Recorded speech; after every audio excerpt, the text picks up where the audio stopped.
The Tawny Scrawny Lion. Once there was a tawny, scrawny, hungry lion who could never get enough to eat. Roar. He chased monkeys on Monday. He chased kangaroos on Tuesday. Zebras on Wednesday. Bears on Thursday, camels on Friday, and on Saturday, elephants.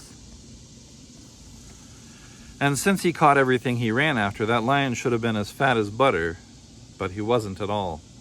The more he ate, the scrawnier and hungrier he got.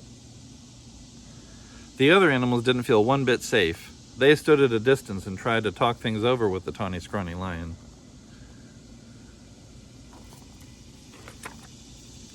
"It's all your fault for running away," he grumbled. "If I didn't have to run for every single bite I get, I'd be fat as butter and sleek as satin.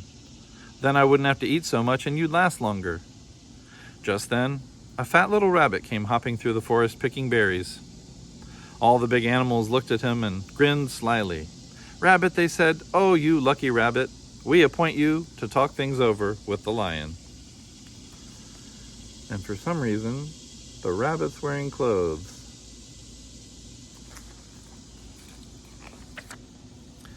That made the little rabbit feel very proud. "What shall I talk about?" he asked eagerly. "Any old thing," said the big animals. "The important thing is to go right up close." So the fat little rabbit hopped right up to the big hungry lion and counted his ribs. "You look much too scrawny to talk things over," he said, "so how about supper at my house first?"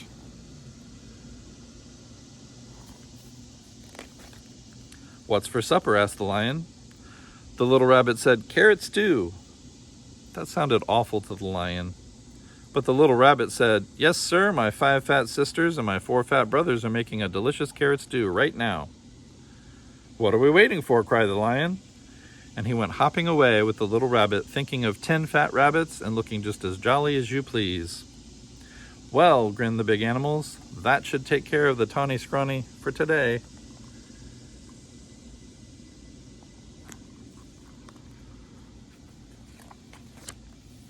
Before very long, the lion began to wonder if they would ever get to the rabbit's house. First, the fat little rabbit kept stopping to pick berries and mushrooms and all sorts of good-smelling herbs. And when his basket was full, what did he do but flop down on the riverbank? "Wait a bit," he said. "I want to catch a few fish for the stew." I think it's interesting that, there's a little side note here, the animals are all trying to save their lives, and they're all anthropomorphized, except for the fish. The fish is just kind of this quiet, dumb spectator, and the rest of them, anyway. Back to the story. "I want to catch a few fish for the stew." That was almost too much for the hungry lion. For a moment, he thought he would have to eat that one little rabbit right then and there, but he kept saying, 5 fat sisters, 6 fat brothers, over and over to himself. And at last, the 2 were on their way again. "Here we are," said the rabbit, hopping around a turn with the lion close behind him. Sure enough, there was the rabbit's house, with a big pot of carrot stew bubbling over an open fire. And sure enough, there were 9 more fat, merry little rabbits hopping around it. When they saw the fish, they popped them into the stew along with the mushrooms and herbs. The stew began to smell very good indeed. So it's okay to kill and eat fish, but not other animals. And when they saw the Tawny Scrawny Lion, they gave him a big bowl of hot stew, and then they hopped about busily, so busily that really it would have been quite a job for that tired, hungry lion to catch even one of them. So he gobbled his stew, but the rabbits filled his bowl again. When he'd eaten all he could, they heaped his bowl with berries. And when the berries were gone, the Tawny Scrawny Lion wasn't scrawny anymore. He felt so good and fat and comfortable, he couldn't even move.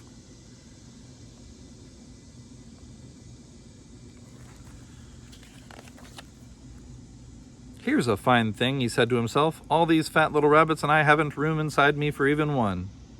He looked at all those fine, fat little rabbits and wished he'd get hungry again. "Mind if I stay a while?" he asked. "We wouldn't even hear of you going," said the rabbits. Then they plumped themselves down in the lion's lap and began to sing songs.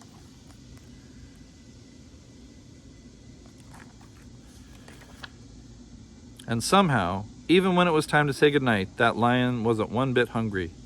Home he went through the soft moonlight, singing softly to himself. He curled up in his bed, patted his sleek, fat tummy, and smiled. When he woke up in the morning, it was Monday. "Time to chase monkeys," said the lion.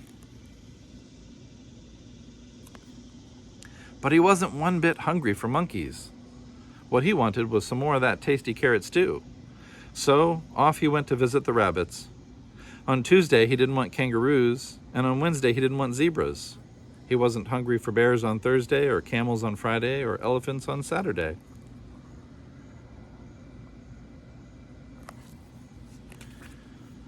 All the big animals were so surprised and happy. They dressed in their best and went to see the fat little rabbit. So now they're wearing clothes. "Rabbit," they said, "oh, you wonderful rabbit, what in the world did you talk to the tawny, scrawny, hungry, terrible lion about?" The fat little rabbit jumped up in the air and said, "Oh my goodness, we had such a good time with that jolly, nice lion. I guess we forgot to talk about anything at all." And before the big animals could say one word, the tawny lion came skipping up the path. He had a basket of berries for the fat rabbit sisters, and a string of fish for the fat rabbit brothers, and a big bunch of daisies for the fat rabbit himself. "I came for supper," he said, shaking paws all around. Again, it's okay to kill fish. They're not real animals. Then he sat down in the soft grass, looking as fat as butter, sleek as satin, and jolly as all get out, ready for another good big supper of carrot stew with fish.